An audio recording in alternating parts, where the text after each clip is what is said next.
Hello, folks. Scott Howard here, author of 3 Days and 2 Nights, an amusing Arthurian adventure.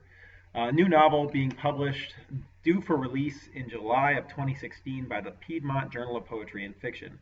It's being published in serial online. You can go to Piedmont Journal of Poetry and Fiction's website at www.piedmontjpf.com. That's piedmontjpf.com. And you can read ahead in the story there. We're publishing a new section each month from, we started in October and we're going all the way through June. Sort of to give you a free sample and ability to read and enjoy the story before it's published. And in line with those goals, today I am going to be podcasting the prologue and the first chapter. The idea is to podcast as many of these chapters as we can and do them in about 30-minute increments so that you have the opportunity to listen to them as well as to read them if you're so inclined. So for those of you that don't know, 3 Days and 2 Nights is a King Arthur story. It's set in the waning months of King Arthur's rule. Between the time, for those of you that are interested in the history of Arthurian England, between the time when Lancelot betrayed Arthur with Queen Guinevere and when Arthur then goes and besieges Benwick, Lancelot's castle in France, to try and get her back. So it's sort of toward the end of his life. It's set in Scotland, and it's an Arthurian romance, and adventure story, and comedy, all sort of rolled into one. Without further ado, I will begin reading the story. We will begin with the author's preface, and then we will move on to the prologue and chapter 1. And that will conclude today's reading. Okay, author's preface. For those unfamiliar with Arthurian romance, a few words may be helpful before reading this book. The tales of King Arthur are legendary and reputed to have taken place in the waning days of the Roman rule of Britannia, roughly around the year 500 AD. However, they were recorded primarily in the 14th and 15th centuries, a time of chivalry, full plate armor, and medieval feudalism. Because of this, they have always taken place in an anachronistic paradox, occurring simultaneously in the 5th and 14th centuries. By this, I mean that the knights are equipped and behave as ideal chivalrous vassals of about the year 1350, but the physical setting is assumed to be long in the past, about the year 500.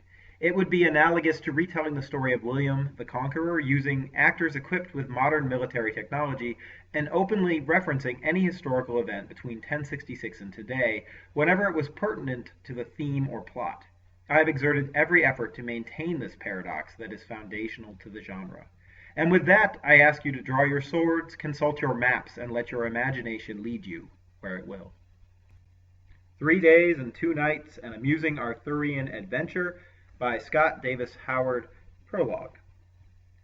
Few tales tell of heroes and dragons, kings and giants, magic, miracles, a banshee, and the undead.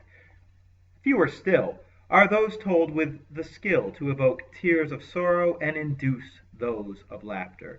I, Aelfric the Entertainer, glorious, immortal, and peerless, author among authors, bring to your armchairs just such a tale, learned from the ancient writings of those heroes who were involved, at least those who survived. It is a tale that began during a bleak time in our great nation of England. King Arthur, of whom you have certainly heard, was betrayed by that incomparable and insufferable Frenchman Lancelot, and his own promiscuous queen, Guinevere. Bereft of both love and friendship, Arthur took solace in hunting, which, though it may seem strange today, was entirely natural at the time. It appears that all knights and kings loved hunting almost as much as, and indeed, in no small number of cases more than, their wives and kingdoms. In any case, a small party, including only Arthur, his dogs, and a few select retainers, who, of course, brought their own retainers, decided to hunt the moors of Scotland for a monstrous boar named by the locals Untusk. The boar, nearly as old as the king himself, was big as a bear, gray-backed, covered in thick, bristling hair, and possessed a pair of terrible yellow-white tusks that it sharpened daily on rocks within the shadow of its cave. It had bright yellow eyes, and when it snorted, in the early morning of early autumn, breath curled out of its nostrils like smoke from an ancient dragon. Unfortunately, Arthur never managed to set an eye on Untusk. Rather, a young knight of Celtic descent named Clyde undertook the slaying of the boar, a matter of another tale entirely, for before he ventured far into the moors of Scotland, Arthur himself became the hunted. Unbeknownst to the king, a secret alliance had been gathering against him. For those unfamiliar with the story, Arthur himself was, as so many, quote, great rulers are, more or less a pawn of his intelligent and powerful adviser Merlin, whose untimely disappearance left a large gap that could not be filled. Ultimately, only through the prowess of the military, namely in the person of Sir Lancelot, did Arthur maintain control over his kingdom. Now, without the brains or the brawn, so to speak, Arthur began to amass rivals. The most famous members of the, quote, secret alliance against Arthur were Mordred, Arthur's son and nephew, you don't want to know, and the sorceress Morgana Le Fay, Arthur's half-sister and Mordred's aunt, both of whom had allies across the moors of the north. Footnote: it was Morgana who instigated Arthur's incestuous relations with his half-sister, Morgoth, and Mordred was the ensuing offspring. To be fair, I did warn you that you didn't want to know.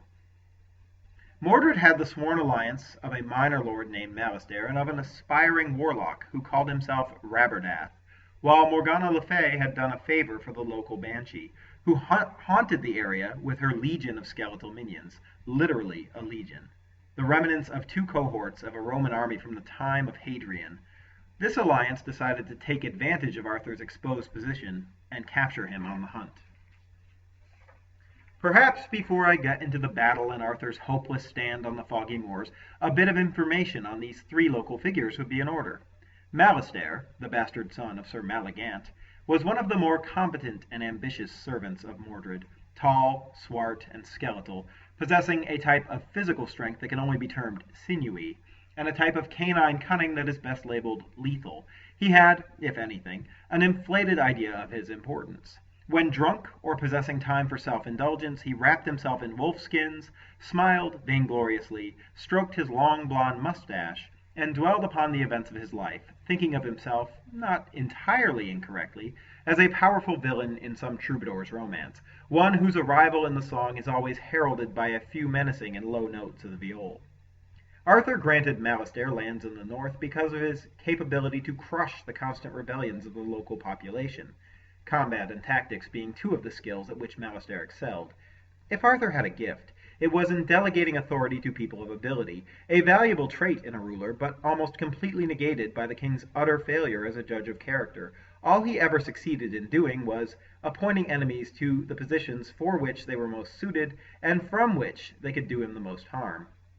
In any case, Malastare ruled a forlorn and fenny strip of land, populated not only by howling drunk, full-bearded Scotsmen and blue-painted, Woden-worshipping Picts, but also by deformed goblins that skulked in the dark places of the woods, hulking, stupid-eyed ogres that lurked among the boulders, wagon loads of wandering gypsies and Jews, and, to the medieval mindset, other like manner of creatures that had been exterminated from Lower Britannia by Arthur's god-fearing knights. Malastare dispensed his, quote, justice, such as it was, from his seat of power, a creaking black armchair within the ground level of a damp stone keep that squatted upon a stumpy hill. The keep became known as, quote, the Devil's Rookery, because it was home to many purple-headed ravens whose cackling cries could be heard in all corners of the marshland. Malastare built a wooden palisade around the keep, complete with 4 towers and a gate. Aside from a handful of splendidly dressed knights, his men sallied forth from this strong point wearing no coats of arms, bearing no flags, and abiding no laws, save those which could be enforced at the tip of a sword. The second member of this tripartite group, Rabordath, was slight, middle-aged, and walked with a chronic limp, a condition for which he carried a cane of witch hazel topped with an iron sphere and footed with an iron spike. He was one of those wizards whose ambition far outstripped his actual ability. Fond of illusory charms, he mastered a spell that turned his hair and beard into a conflagration of red-orange flame. For years, Rabordath could only maintain this magical effect for moments at a time, and saved it to add effect to his frequent, and often carefully scripted, eruptions of rage. But during the previous winter he'd managed to cast a permanence charm on it, rendering his hair and beard into undying flame. Thankfully for him, this illusion was only of the visual kind and produced neither heat, sound, nor genuine light. While not a particularly practical or useful magic, one can imagine the effect of his infernal countenance on the impressionable with whom he came in contact. They all supposed his powers to be much greater than they actually were. That is not to say that Rabordath was without some efficacy as a magician. He could, in a pinch, produce an open flame within a 10-foot radius, cause a stiff wind to blow inside a closed room, briefly turn any stick of about 3 feet in length into a poisonless snake, make writing on parchment emit an eerie scarlet glow, and other parlor tricks of that kind. However, the main area in which Rabordath claimed a degree of excellence was his knowledge of dragons. His eyes devoured every tome about dragon lore on which he could lay his black-nailed and calloused hands. Indeed, in his deeply nasal baritone, a paradox that even I cannot explain, suffice it to say that he had a large and long nose and forehead, and his voice reverberated almost to echo within it. He could recite the last 1,000 lines of Beowulf and the early parts of the Volsung saga by heart, and he often would do so when he thought that no one was listening. He even made up lyrically perfect alternate endings to each in which the dragons emerged victorious. For example, I believe that in an ironic twist of fate, or fatal twist if you prefer, Beowulf's dragon wrenched the hero's arm from its socket and used it to club him senseless. In his mania to know all about these beasts, he'd sought out druids and tortured their ancient knowledge from them. In fact, Rabordath once traveled all the way to Munich to hear the words of a magus who was said to have seen a dragon, though in reality the magus had only unearthed a dragon's skull, a 5-foot monstrosity full of teeth, and so heavy that it seemed to be made of stone. Finally, and I have gone on so long that I will try to keep this brief, we come to the banshee, Asakel. Little is known of her except that she was dead, had been for a long time, and hated the living with a kind of stark, raving insanity. The story goes that as a beautiful young woman she fell madly, and I mean this literally, in love with a brawny and handsome hero. He in his turn lusted irresistibly for her, and during their brief, quote, courtship, he mentioned words that sounded to her like eternal love, or some such expression. They shared a brief intimate closeness, but he began to realize that she was, for lack of a more delicate term, insane. Her lunacy was alternately obsessive, manic, narcissistic, and monogamously nymphomaniacal.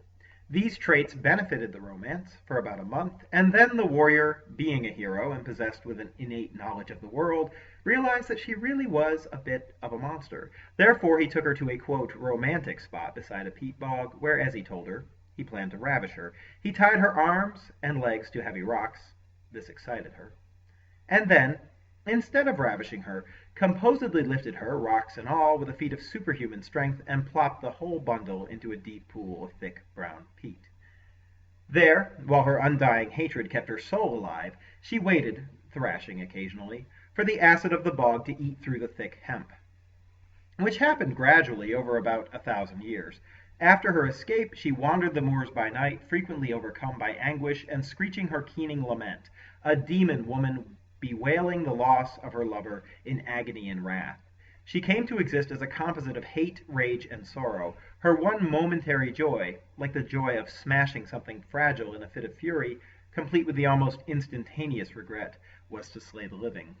Enough of that. Although it might seem difficult to accomplish, the ambush and capture of King Arthur by these three was a short and bloody affair. The king and his retainers had little chance. A deep, moist vapor descended on the moors, severing Arthur from his advance guard, namely his nephew, Sir Gawain, who scouted the road ahead. 6 leashed hounds led the hunting party, which tracked north along a disused path through the brown and purple heather. As the group wound their careful way down a rocky hill and into a swampy hollow, they came across a scene that seemed from another world. There, strewn across the valley floor, barely discernible through the curling and clumping mist, in fact, only momently revealed as the playful wind gusted, was the rotting remains of an ancient massacre. Contorted skeletal forms lay scattered on the ground, still encased in rusting ring-woven armor and open-faced helms, bone-white fingers still grasping swords, spears, and shields, these curiously well preserved. Their skulls gaped empty-eyed at the trespassers. Clustered among the rocks, in the center of the hollow, where it seemed that they'd fought a desperate last stand, 20 armored skeletons lay piled around a bowed staff. Driven deep in the muddy ground, it stood there, topped with a tarnished gold eagle, marked with the numerals VIII, and hung with a rotting crimson cloth. Footnote. Interestingly, the famed Ninth Legion used the numerals VIII on its ensign and equipment while stationed in Britannia. This was, of course, before the whole legion infamously vanished during a march across the moors of Scotland. When the legion was later reformed in Belgium, it took the more standard IX as its numeric symbol. Dew dripped from the banner onto the stones beneath. The knights drew near, reined in, and dismounted, to examine the scene, remarking on the eerie chill and boggish stench in the air. From the central point, they fanned out to inspect the battlefield in more detail, each as his inclination led him. A few minutes after Arthur's party split, a horse neighed from somewhere deep in the fog, and the king called out, in his classic oratory style, "To me, lads! Gather here, for I fear that foul magic is afoot on the moors of the north." Punctuating his shout, several swords simultaneously slid from scabbards, sounding to all like the menacing hiss of a hydra. A bitter breeze blew up from nowhere, peeling the fog away, and exposing Arthur and his few dismounted knights. Across the flat, not 100 yards distant, and without a word of direction, a line of 40 mounted warriors spurred toward them, naked blades clasped in mailed fists. Hooves thundered, and the ground shook. Swords clashed, bones cracked, and men screamed and died. About 15 of Arthur's party survived the initial charge, including Arthur, his seneschal Sir Kay, and his nephew Sir Gawain, each towering over the others by a whole head. Excalibur had sliced through the torso of an attacker, and his horse fled, still mounted by a pair of armored legs. "To me!" Arthur bellowed again, and the remaining knights gathered around the rocks, forming an overlapping shield wall beneath the ancient Roman eagle. At that very moment, the skeletal legionnaires began to writhe, rising from the low clinging mist that reformed on the swampy ground, and brandishing their weapons before them. They came at Arthur's party from all sides, and the sound of clashing iron and steel echoed across the dell. The riders galloped in a wild charge, and, after a brief and bloody stand, only the king, Kay, Gawain, and one heavy-set serving woman remained of Arthur's party. A horseman scooped up the woman, her fists flying and legs flailing, but the 3 knights fought on. Their skill saved them, standing with their backs toward each other, swords flashing, cleaving the helms, armor, and shields of all who came near. Of the 40 horsemen, 12 remained unwounded. They reined in and watched for a moment as the skeletal legion smashed hopelessly against the 3 legendary knights, like the sea upon a formation of stone. Then, as if on cue, the riders turned their mounts and galloped away, leaving the king and his knights to their fate. As one, the mounted assailants disappeared down the valley into the resurgent mist. The wind died and the temperature fell. Undead legionnaires stepped back, hollow sockets staring expressionlessly from helmed heads. They locked their oval shields in a perfect circle around the 3 knights. Frost crept down Excalibur's gleaming blade. Gawain lifted his visor to utter a boast, but as he did so, a raven fell, lifeless, to slap the mud near his feet. He looked down, then back up, and he saw her. His ears buzzed. His mind tumbled down a deep tunnel into darkness, and his vision, indeed his very eyes, seemed somehow at a greater and greater distance from his internal consciousness. Her damp skin shone rust brown.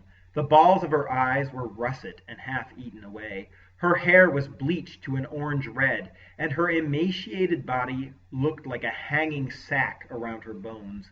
She stumbled forward, rather than walking, and the prune-like bag of her naked chest expanded and contracted unevenly as if she were breathing. A small songbird dropped, plop, onto the moor between them, and then the withered woman's chest expanded, groaning and creaking like aged leather, straining almost to the bursting point. Her mouth opened, a ragged circle of sable shadow, and an otherworldly scream, a keening, moaning, wailing, trailing blast of sound, swept across the hollow. Day 1, Chapter 1. Nightfall, the Devil's Rookery. Heather sat painfully upright on a bench beside a rough-hewn plank table in the dank, smoky hall of Malastaire's tower, enduring his sly glances as his lanky but well-muscled form stalked from one end of the room to the other, and turned to shadow against the backlight of the crackling pinewood fire. Tall, broad-shouldered, and uncommonly long of limb, his sallow face was covered with weathered skin stretched tight across his skull, and set with sunken brown eyes. He was balding. A triangular island of short-cropped blonde hair sprouted from atop his lined forehead. His insufferable gloating wore on her nerves. "You see, my dear," Malastair sneered from under a well-groomed flax-yellow mustache, "I am in a unique position to take advantage of you." He came around to her side of the table, picking up a lamb bone with long, large-knuckled fingers, flicking it to the oversized wolfhound in the corner. It caught the bone with a smooth motion and snapped it between powerful jaws. "Mordred wants only Arthur. He said nothing of you, so I can only assume, from his silence, that I am free to do whatever I please." He chuckled pointedly. Heather shuddered inside at the staginess of Malastaire's melodramatic performance. He was obviously playing the part of a ballad-monger's villain, but she remained perfectly still in her seat. He ran a cold, dry finger across her plump shoulders and through her red-brown hair. "I often wonder," he scoffed, "how I ever existed under Arthur's ridiculous code of chivalry. Thankfully, there are other men of equal vision and power, and I serve one." He sniffed her hair and whispered in an artificially husky voice, "You smell like fear." He inhaled, adding, "And you are neither as young nor as foolish as most of Arthur's mistresses." "I am not his mistress," Heather answered icily, breaking her silence. "And I'm not afraid either," she added to herself. "Then tell me what I am to believe." Malastair dropped the lock of hair and stalked around the table to face her. "Am I to believe that Arthur, with an extremely small and loyal bodyguard, and one lone woman of uncommon—" his eyes darted down the length of her upper body, "beauty, were riding through the northern marches for some other reason?" He leaned close. "Your presence alone among the party confounds me." Heather was just shy of her 23rd birthday. Her auburn hair curled naturally, but those curls twisted to ringlets in the damp climate. She had almond-brown eyes, flecked with gold, and she wore somewhat humble clothing, designed for travel, a loose-fitting, cream-colored tunic, and a thick brown woolen skirt that was cut at the ankle. A heavy hooded cloak of Lincoln green felted cloth draped down from her shoulders. Despite her unassuming attire, Malastair was quite correct. Heather was extraordinarily beautiful by the standards of the day, which means that she had wide hips, broad shoulders, a broad bosom, but a comparatively trim waist. Her limbs were hefty and she was tall, perfect for bearing a beefy warrior lord's beefy warrior sons. As for those of more modern sensibilities, most would call her skin a little too pale, her mouth a little too small, her eyes a little too close together, her forehead a little too tall, and her thin nose a little too long. But to a man of Arthur's day, her traits made her simply irresistible. Indeed, I fancy that even now she would make resistance difficult, for an inexplicable force, as of gravity, drew one toward her eye, and a calm confidence resided in her voice. Added to this was the fact that she owned more than her fair share of both wit and courage, commodities which were in short demand in the shallow, often Byzantinely political world of the female court. Her backstory was not as complex as her character. She was the illegitimate daughter of a sometimes renegade knight and lord who called himself King Pellinore. He eventually bent the knee to Arthur and served him more or less loyally for the rest of his years. In the meantime, the Lady Elaine fostered Heather in a small castle on an island off the west coast of Scotland, where she had a pleasantly uneventful childhood. Footnote: Lady Elaine, as many of you may know, was wed to Sir Lancelot. What a failed marriage that was! He consented to the match against his will and inclination, and only did so on the direct orders of the Queen, who wished with all her heart to be his lover, but foolishly thought that the wedding would remove it from the realm of possibility. Yet, as is often the case with such things, the more impossible it became, the more desirable it seemed. The marriage gave Lancelot an air of moral respectability, but it was poisonous. Though it gained him outward respect, it smashed his self-respect. As for poor Elaine, she began the romance awed by Lancelot's prowess in battle, reputation, and good looks, and ended it awed by his egotism, indifference, and betrayal. If not for the birth of Galahad, it would have been a total failure. But I digress. Heather was a serving maid to that lady, and would remain so until she married, an inevitable event which she'd already forestalled many times, and which, due to her loyalty and excellent service, Elaine did not encourage. As might be expected, when Heather came of age, she became Elaine's confidant, and Elaine sent her to Camelot to keep an eye on the wayward Lancelot. So it came about that Heather found herself at the center of the scandal, and, for a brief time, an important person at court. She was, in fact, the real reason for the king's, quote, hunting expedition to the north. She could procure access to the Lady Elaine for Arthur. It was the king's idea of a covert attempt to broker a peace with Lancelot. He thought that, perhaps, Lancelot's wife might appeal to his sense of honor and shame him into submission. Often a word from a wife to a husband outweighs a royal decree. Whether the gambit would have been a success or not, we can only guess. I, personally, fancy it was destined to fail. Whatever small power of guilt Elaine once held over Lancelot, she'd used up long ago. Oh, self-reproach certainly stung him, but it is one of the most ironic paradoxes of the male temperament that the more shame a man feels, the less likely he is to be persuaded to repent by the person whom he has wronged, especially when she uses guilt as a motive. Like most men, Lancelot lashed out in anger when his shame was too much to bear, thus amplifying his guilt rather than ameliorating it. It is an all too common downward spiral when men who cherish their honor act dishonorably. In the tower, however, Heather forced an insolent smile at Malastair and refused to give him the upper hand. "Believe whatever you want," she replied. "If it suits your vanity to think that you might force yourself upon a woman who has slept with the king, then by all means loose your imagination. However, that is all it is, imagination." Malastair smiled sardonically. "I," he emphasized, "have not the least interest in your feminine charms." His smile turned into a leer. "Though I do not doubt that someone, or more than one, in this tower will enjoy those charms before the week is out. Possibly even on my orders." He paused for effect, and then continued with the kind of careful choreography that only comes from rehearsal. "Arthur's hypocrisy has gone too far. The king catches his best friend and his wife, the queen, in bed, and he disavows the law, his own law that he made, and allows both to live. And now he breaks his own code of chivalry by taking up with a mistress, married though he is." He paced, putting on a grand show of being agitated and disapproving. He made a fist and slammed it down on the table, rattling the greasy platter and the dirty tin plates. "We are back to the ancient problem, one law for the king and another for everyone else. Hardly a fair arrangement, and hardly one that creates loyalty among followers, which is why many of us have chosen to side with Sir Mordred, who has pledged to uphold every law he creates." She scoffed. "It's only because of Arthur's laws that he didn't have Sir Mordred and his kind killed. Kings before him wouldn't have needed evidence to execute those they knew to be adversaries." A grin creased Malastair's face. "A pity, to be sure. But back to the matter at hand. If Mordred chooses to let Arthur live through this, which, by the way, I doubt, I will be sure to spread word of his impropriety far and wide. There are many lords and kings who waver still between Arthur and Mordred. A well-substantiated scandal such as this, added to the recent debacle with Lancelot and Guinevere, is bound to have its effect."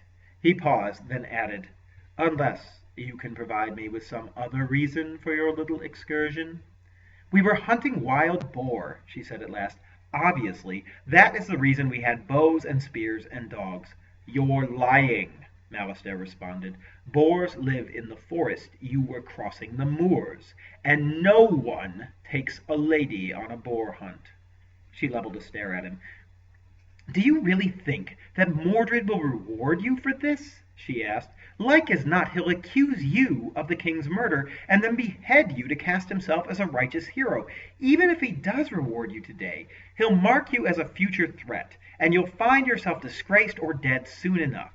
Tyrants reign insecure on their thrones and cannot afford to allow competence in a subordinate. It's too dangerous a trait. You must know that. Nalister's eyebrows raised. My lady, he said, a sudden respect underlying his tone, I see now that you are more than you appear to be, a pretty face and a keen mind. He snorted, curling one side of his mouth. Fear not that I have planned for every eventuality. I am, as you say, competent. I have won each and every contest in which I have had tactical command.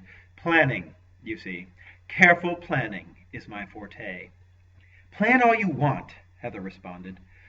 All I know is the King's Knights will catch up with you eventually, and when they do, I especially will enjoy the spectacle of you abasing yourself before them in an attempt to save your life. Malister shrugged off his melodramatic acting and stood suddenly tall, square-shouldered, comfortable, and genuinely powerful for the first time since he entered the room. The change was unmistakable. The air seemed to chill.